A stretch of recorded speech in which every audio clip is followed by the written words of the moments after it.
Hello everyone, welcome back to my channel. आशा करती हूँ आप सभी स्वस्थ होंगे, मस्त होंगे। आज जो टॉपिक है ना बहुत इम्पोर्टेंट है और आज इस टॉपिक में बात करना नहीं चाहती थी, बट लोग आपको इतना पिन कर देते हैं, इतना आपको उकसाते हैं ना, तो कभी कभी बात करना बहुत इंपॉर्टेंट हो जाता है, लोगों को जवाब देना बहुत इंपॉर्टेंट होता है। तो एक टाइम था कि जब लोगों को लगता था कि मुझे भगवत मार्ग पर मैं अपने बच्चों को कैसे सिखाऊं कि मेरा बच्चा सही मार्ग पर, सही दिशा में चले। बट मुझे ऐसा लगता है कि अभी के टाइम में ना हमारे सीनियर सिटीजन जो हैं या फिर आसपास जो रहने वाले कुछ लोग हैं, उनको भगवत मार्ग पर चलना सीखना बहुत इंपॉर्टेंट है। ये मैं क्यों कह रही हूँ ना, आगे आपको वीडियो में जरूर पता चलेगा कि मैं क्यों बोल रही हूँ। क्योंकि भगवत में हमेशा यही सिखाया जाता है, या भगवत गीता का जब आप पाठ करते हो तो यही सिखाया जाता है कि कर्म जो होता है वो सबसे बलवान होता है। कर्म जिस तरीके से आप करोगे आपको रिटर्न में वही मिलेगा। आप अगर बबूल का पेड़ अगर आप बोओगे तो आप उम्मीद नहीं कर सकते हो वहां से कि आपको आम मतलब वहां से रिसीव हो, क्योंकि बबूल का अगर पेड़ बोया है तो वहां से कांटे ही मिलेंगे। और ये हम सदियों से सुनते आ रहे हैं।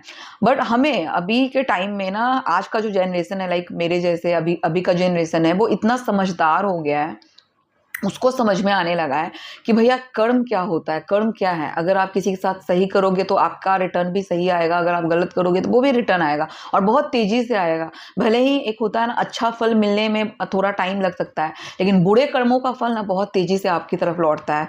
तो इसीलिए इसी टॉपिक में मैं आज बात करने वाली हूँ।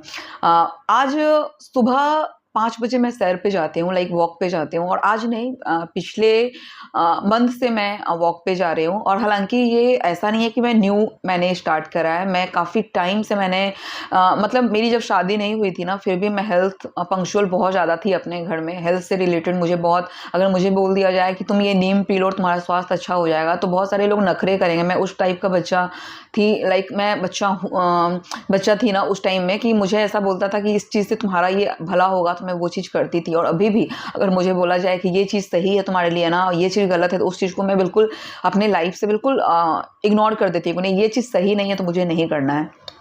जब मैं सैर पे जाती हूँ और वॉक पे जाती हूँ तो इसलिए नहीं जाती कि ताकि मेरा फिगर मेंटेन हो, मैं सुंदर दिखूं। मेरा जो पहला मोटिव होता है इसलिए कि मैं स्वस्थ रहूं, मेरा शरीर स्वस्थ रहे। और रीजन क्या है, मैं अपने घर को अच्छे से संभाल पाऊं, मेरा बच्चा मैं अच्छे से उसको संभाल पाऊं। क्योंकि बच्चा है, पति है, घर का बहुत सारा काम है।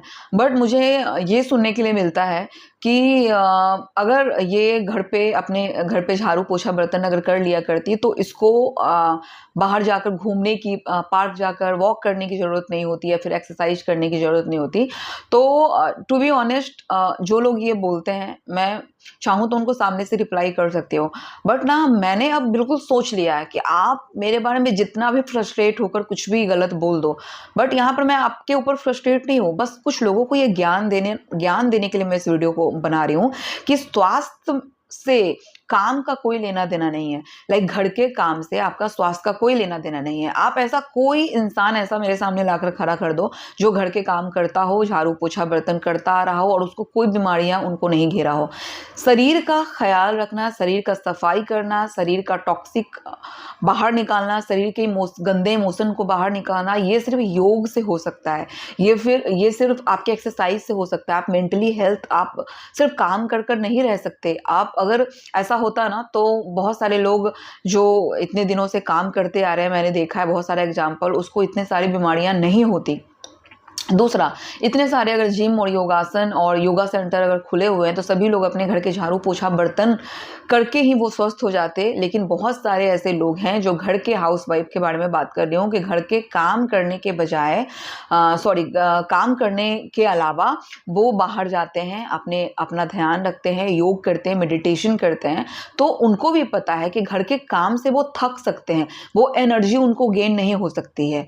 वो एनर्जी जो उनको चाहिए, जो ताजगी उनको चाहिए, वो घर के काम से नहीं हो सकती, वो योग और मेडिटेशन और एक्सरसाइज से ही हो सकती है। बट ऐसे लोगों को कौन समझाए जिनकी घर की औरतें खुद 8 से 9 बजे तक सोकर उठ रही है, वो पलंग पर बैठकर संतरे खाकर छील कर फेंक रही है। उनसे आप क्या उम्मीद कर सकते हो कि वो मेडिटेशन और योग को समझेंगे? उल्टा वो आपको ये बोलेंगे कि ये घर के काम नहीं करती। भैया, आपको कैसे पता कि मैं अपने घर के काम नहीं करती? क्या मेरे घर में सिर्फ झाड़ू पोछा बर्तन ही मेरे घर के काम होते हैं?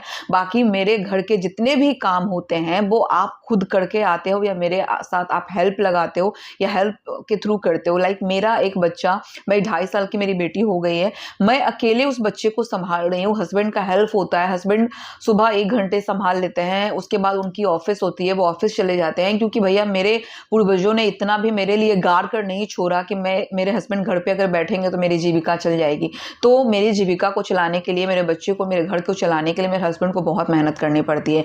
बाकी सब की तरह नहीं कि चारों तरफ से पिलर की तरह एक सपोर्ट मिलता है, वो हमें कहीं से सपोर्ट नहीं मिला। हम एक्सपेक्ट भी नहीं करते, हम सिर्फ इतना एक्सपेक्ट करते हैं कि अगर सामने वाला इंसान अगर आपकी हेल्प नहीं कर रहा है, मदद नहीं कर रहा है, फाइनेंशियली आप छोड़ दो कि वो आपको मदद कर रहा है, नहीं, मेंटली आप एक्सपेक्ट करते हो ना कि वो आपको खुश रखे, वो थोड़ा स्माइल कर ले, आपके बारे में अच्छा बोल दे, वो भी आप किसी से उम्मीद नहीं कर सकते हो। तो ये जो लोग ये बोलते हैं कि घर में मेड रखी है, तो मैं उनसे पूछना चाहती हूँ कि क्या आप अपनी बेटी के लिए भी ये सेम सोचते हैं? क्या आप नहीं चाहते कि आपकी बेटी भी सुखमय ज़िंदगी जिए, आपकी बेटी के घर में भी मेड लगी हो, वो भी आराम करे, वो भी थक जाती होगी? मैं सिर्फ एक ही क्वेश्चन उन सीनियर सिटीजन से पूछना चाहती हूँ।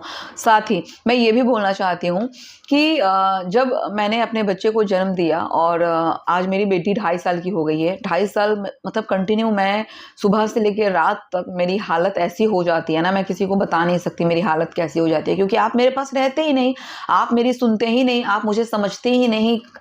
अभी के टाइम के नहीं, मतलब पहले की मैं बात कर रही हूँ, तो आपने मुझे कभी समझने की कोशिश करी ही नहीं।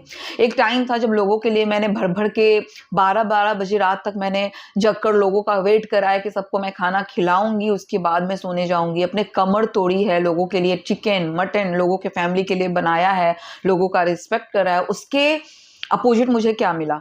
कुछ भी नहीं। सिर्फ एक रिस्पेक्ट की उम्मीद रखते हो ना, वो भी लोग आपसे नहीं करते। लोग आपसे जलना स्टार्ट कर देते हो, आपका लाइफस्टाइल देख के आप अच्छे से खुश हो। आप सिर्फ लोगों को अगर बाहर से देखते हो ना, तो आपको लगता है इसका लाइफ बहुत परफेक्ट है। आप मेरे घर में देखने नहीं आते कि मैं किस तरीके से अपने लाइफ को सर्वाइव करती हूँ। मैं अपने घर में रहती हूँ ना, कपड़ा सुखाना लाना, घर के बहुत सारे ऐसे बेडशीट्स होते हैं जो मुझे खुद धोने पड़ते हैं। घर के मेरी बेटी जो 2.5 साल की है, उसके दिन भर में 4 कपड़े चेंज होते हैं। उसके कपड़े मैं वॉशिंग मशीन में नहीं धुलती, मैं खुद ही धुलती हूँ। दिन भर उसका सुसु पॉटी खाना, एक मील कंप्लीट करने में उसका मुझे 1 आवर जाता है। अगर मैं सुबह दिन के 3 मील भी अगर उसको करवाऊँ तो मुझे 3 घंटे वैसे ही निकल जाते हैं।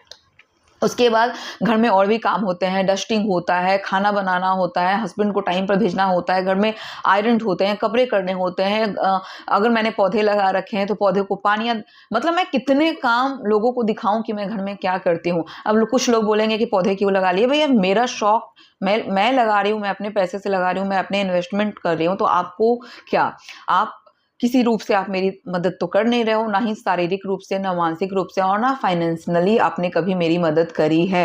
एनी हाउ, मैंने अपने उन लोगों के लिए क्या करा वो भी मैं जानती हूँ, ईश्वर जानता है। मैं किसी को यहाँ सर्टिफिकेट देने के लिए नहीं आई हूँ कि मैंने और मेरे हस्बैंड ने लोगों के लिए क्या करा है। मुझे किसी को सर्टिफिकेट देने की जरूरत नहीं है, वो ऊपर वाला जानता है कि मैंने किसके लिए क्या करा है। बट मुझे बस एक उम्मीद है लोगों से कि अगर वो मुझे मतलब वो खुद खुश नहीं है अपने लाइफ में, वो इतने फ्रस्ट्रेट हैं अपनी लाइफ से, तो क्या वो दूसरे को भी फ्रस्ट्रेट करें कुछ ऐसी बातें, कुछ ऐसी बातों को बोलकर कि ताकि सामने वाला बंदा परेशान हो जाए। वो अगले के थ्रू, अगर कोई बात किसी के थ्रू पहुंचता है तो वो अगला परेशान हो। मतलब कोई लॉजिक नहीं बनता है, कोई मोटिव नहीं बनता। भैया आपसे मेरा कोई लेना देना नहीं है, आप मुझे खिला नहीं रहे हो, पिला नहीं रहे हो, कुछ भी आप मेरा कर नहीं रहे हो, तो एटलीस्ट आप मुझे जीने दो। आपसे कुछ उम्मीद तो करते नहीं है। एक इंसान, देखो अभी के टाइम में क्या है कि लाइफ का कोई भरोसा नहीं है। मैं हर बार बोल रही हूँ कि लाइफ का कोई भरोसा नहीं है, कब किसके लाइफ में क्या हो जाए। भैया नंगा आए थे नंगा जाओगे, नंगा आए थे नंगा जाओगे, कुछ भी लेकर नहीं जाओगे। ये चीज जब हमें आज के जनरेशन को समझ में आ रही है, तो हमारे सीनियर सिटीजन को ये समझ में क्यों नहीं आती? आखिर मन में इतनी गंदगी कैसे पाल लेते हो दूसरे के बच्चे के लिए? भाई अरे दूसरे का बच्चे का तो छोड़ो, एक इंसान समझ लो ना। बच्चा छोड़ दो कि चलो मैं किसी और घर से आई हूँ, इंसान समझ लो कि मैं इंसान हूँ, मुझे भी दर्द होता है, मैं भी थक जाती हूँ, मेरे भी अभी मैं वीडियो बना रही हूँ, मेरे पीठ में बहुत ज्यादा पेन हो रहा है। मैं कैसे किसी को एक्सप्लेन करूँ कि मेरे पीठ में पेन हो रहा है?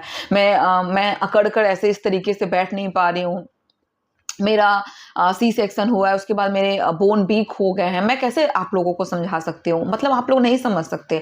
जिसका बच्चा खुद झुंड में पला हो ना, जैसे कि मतलब जन्म देकर और बस चलना बच्चा स्टार्ट कर देता है, उसके बाद बस तुम्हारा बच्चा कहीं भी घूम रहा है, तुम्हारा बच्चा कहीं भी घूमकर अपनी जीविका चला रहा है और बस किसी भी तरीके से बड़े कर देना है ना, वो ये सिचुएशन कभी नहीं समझेगा कि एक अकेला आदमी, इंसान, बच्चा पालने में, बड़ा करने में कितना मेहनत लगता है।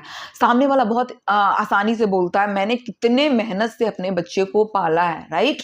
आपने पाला है ना, आपने एक्सपीरियंस करा है, तो सामने वाला भी तो उतना ही मेहनत कर रहा है ना अपने बच्चे को पालने के लिए। हाँ, सामने वाला भी उतना ही स्ट्रगल कर रहा है अपने बच्चे को पालने के लिए। आपके टाइम पे तो एक हेल्प था, बहुत सारे लोग थे आपको हेल्प कर रहे थे। अभी के जनरेशन में 5 मिनट किसी को कोई नहीं देता। अभी के टाइम में 5 मिनट भी बहुत भारी होता है लोगों को। अगर 10 मिनट आप बच्चे दो ना, 10 मिनट के अंदर में आकर आपसे बोलेगा कि भैया तुम्हारा बच्चा तो रो रहा है, नहीं रह रहा है, ऐसे करके। और मैं आपसे बोलना चाहती हूँ कि जो लोग मुझे ये ज्ञान देते हैं कि मेरे घर में मुझे झाड़ू पोछा बर्तन करना चाहिए, तो ठीक है मैं कर लूँ। आप मेरे घर पे आकर बैठो, आप मेरे घर पे मेरे बच्चे को थोड़ा पकड़ कर रखो, थोड़ा खाना खिला दो, उसकी सूसू पॉटी कर दो। मतलब कभी आपको याद होगा कि आपने मेरे बच्चे की कभी सूसू पॉटी साफ करी होगी? कोई ऐसा दिन बता दो कि आपने एक दिन, तो क्या आपने मेरे बच्चे को 2 घंटे भी आप नहीं संभाल पाओगे। 2 घंटे में आप बोलोगे आकर कि तुम्हारा बच्चा रो रहा है, भाई मेरे पास नहीं रह रहा है। तो आप जब अपने बच्चे के लिए उम्मीद करते हो ना, आप अपनी बेटी के लिए या अपने बेटे के लिए ये उम्मीद करते हो कि उसका जीवन सुखमय हो ना, तो सामने वाले के लिए भी वही उम्मीद करो, क्योंकि कर्मा बहुत तेजी से लौटता है। किसी के पीछे इतना भी मत पड़ जाओ, किसी के पीछे इतना भी हाथ धोकर मत पड़ जाओ ना भाई, सामने वाले के मुंह से बस आह निकल जाए। अब वो जब तुमको लगेगा ना, तो फिर पूरी दुनिया ना, मतलब एक तमाशा बन के रह जाओगे तुम लोग। तो एटलीस्ट मैं किसी के बारे में बुरा नहीं बोलती। मैं अपने लाइफ में जैसे भी है, जिस तरीके से मैं खुश हूँ, रो रही हूँ, हँस रही हूँ, भाई अकेले काट रही हूँ ना, मैं किसी से उम्मीद तो नहीं कर रही हूँ। मैं तो नहीं बोल रही हूँ कि आकर मेरे को आकर, मतलब तुम आकर हेल्प कर दो, नहीं बोल रही हूँ ना, हेल्प नहीं माँग रही हूँ ना। मैं अपने पैसे से, अपने पति के पैसे से, मैंने खुद के पैसे से अगर अपना एक हाउस हेल्प रखा है, तो आप लोगों को काहे की मिर्ची लग रही है इतना? आप तो मुझे पेड नहीं कर रहे हो। जो लोग ये मुझे बोल रहे हैं, ज्ञान दे रहे हैं, ज्ञान पेले जा रहे हैं, मैं बोलना नहीं चाहती, इन शब्द का प्रयोग करना नहीं चाहती, बट आप लोग मजबूर करते हैं मुझे करने के लिए कि आप लोग तो मेरे को आकर नहीं हेल्प करते, आप पैसे तो नहीं दे रहे हो, जो भी कर रहे हो, या फिर आपको लगता है मेरा जिंदगी बहुत लेविश है, मैं मतलब एक रानी की जिंदगी जी रही हूँ, तो मेरा भाग्य है भाई। मैं, अगर मुझे ऐसा लग रहा है कि मैं, मेरे पास अगर मैं अफोर्ड कर पा रही हूँ, अगर मैं 2-4 चलो तुम्हारी बात, मैं अभी 1 नौकर रखा है, मैं अगर अफोर्ड करूँगी मैं 4 नौकर रखूँगी, मैं पलंग पे सोए-सोए अंगूर मुँह में डालूँगी। भैया आपको क्या? आप तो मुझे नहीं पेड करने आ रहे हो, आप तो मुझे 1 रुपए भी नहीं दे रहे हो, आपसे मुझे कुछ एक्सपेक्टेशन भी नहीं है। बट सिंपली अगर आपका बच्चा लाइफ में बहुत लेविश लाइफ जिए, आपके बच्चे आपके खूब बढ़िया ज़िंदगी जिए, घूमे-फिरे, तो सब कुछ परफेक्ट, भैया मेरा बच्चा इतना परफेक्ट लाइफ जी रहा है। बट अगर सामने वाले का बच्चा लाइफ परफेक्ट जी रहा है या जीने की कोशिश कर रहा है, तो आपको हजम ही नहीं होती है। आपको लगता है कि ऐसा मैं क्या करूँ कि उसके लाइफ में दुःख हो? भैया दुःख की घड़ी बीत गई। अब जब मेरे बच्चे नहीं थे, तब लोगों का ये कहना था कि अगर मैं रेस्टोरेंट चली जाती या कहीं घूमने चली जाती, तो लोगों का ये सुनने के लिए मिलता था कि इसके आगे पीछे तो कोई है नहीं, तो घूमेगी। भैया मैं अपने बच्चे के साथ भी रेस्टोरेंट जा रही हूँ, खा रही हूँ, पी रही हूँ, बट फ़र्क सिर्फ़ इतना है ना, मैंने शेयर करना बंद कर दिया है कि तुम लोगों की गंदी बुरी नज़र ना मेरे पे हमेशा रहती है कि भैया ये कैसे रेस्टोरेंट जा रही है। अगर मैं महीने में अगर 4 बार भी जाऊँ ना, तो मैं 1 बार भी तुम लोग के साथ शेयर ना करूँ। इसको बोलती है मतलब समझदारी। हाय! मैं साउथ की तरह मतलब बात करना स्टार्ट कर दे रही हूँ, किसको बोलती है, तो क्या करूँ? मतलब ऐसे लोग से मैं इतनी फ्रस्ट्रेट हो जाती हूँ ना, मेरे ज़ुबान पे भी कंट्रोल नहीं होता। आई थिंक मैंने 14 मिनट तक मैंने बात कर ली है और आई होप 14 मिनट में 2 मिनट का बात भी लोगों को समझ में आ जाए तो काफ़ी है। और बस यही बोलूँगी कि देखो अभी के टाइम, देखो अभी वो जो हवाई जहाज़ वाला जो अभी इंसिडेंट हुआ, उसमें कौन जानता था कि इतने लोग बैठे हुए हैं, कुछ लोग सेल्फी ले रहे थे अपने बच्चे के साथ, कुछ लोग कुछ भी कर रहे थे। वो क्या जानते थे कि उनका लाइफ खत्म हो जाएगा? नहीं जानते थे ना। मतलब मिनट भर में किसका लाइफ कब क्या हो जाता है कोई नहीं जानता है। तो आप लोग ये समझ क्यों नहीं रहे हो भैया कि ज़िंदगी का कोई भरोसा नहीं है। जिसके साथ आपका मन भरता है, जिसके साथ आप खुश हो, तो एटलीस्ट उसके साथ खुश रहो। लेकिन जिसके साथ आपका लगता है कि मैं आजीवन उसको खुश नहीं देख सकता हूँ, तो अपनी आँखें बंद कर लो और मुँह भी बंद कर लो। उसको खुश रहने दो, भगवान पे छोड़ दो। अगर मेरे जीवन में बहुत खुशी लिखा होगा तो वो भी मैं अकेले झेलूँगी, या फिर मेरे लाइफ में बहुत ज़्यादा खुशी भी होगी तो वो भी मैं अकेले ही झेलूँगी। तो मुझे ऐसा लगता है कि लोगों को प्रताड़ित करना ये मतलब हमारे समाज और सोसाइटी की आदत हो चुकी है। वो खुश तो है नहीं, बट सामने वालों को भी खुश नहीं रहने देंगे। तो आज के लिए मैं इतना ज्ञान मुझे लगता है कि काफ़ी है, और बहुत सारे लोगों को ये समझ में आया होगा कि मैं क्या ज्ञान दे रही हूँ, और समझ में भी आ रहा होगा कि मैं क्या बोल रही हूँ। बाकी समझदार हो आप लोग काफ़ी। और आज के लिए इतना ही। अगर वीडियो अच्छा लगे तो ज़रूर शेयर कर दीजिएगा, कमेंट कर दीजिएगा। और मैं अपने रिलेटिव से बोलना चाहती हूँ कि वीडियो आप देख रहे हो, हमको पता है लाइक कमेंट सब्सक्राइब नहीं करोगे, तो एटलीस्ट मैं जो बोली हूँ ना, कर्मा, उसमें बिलीव रखो, अपने बुद्धि में ये डालो कि कर्मा बहुत इंपॉर्टेंट है। कर्मा सही रखो, तभी तुम्हारा लाइफ अच्छे से कटेगा। अगर नहीं समझ में आता है, अगर अनपढ़ हो, तो किसी से भगवत गीता का बुक ले लो और उससे बोलो कि कुछ देर मेरे लिए पढ़ लिया करो।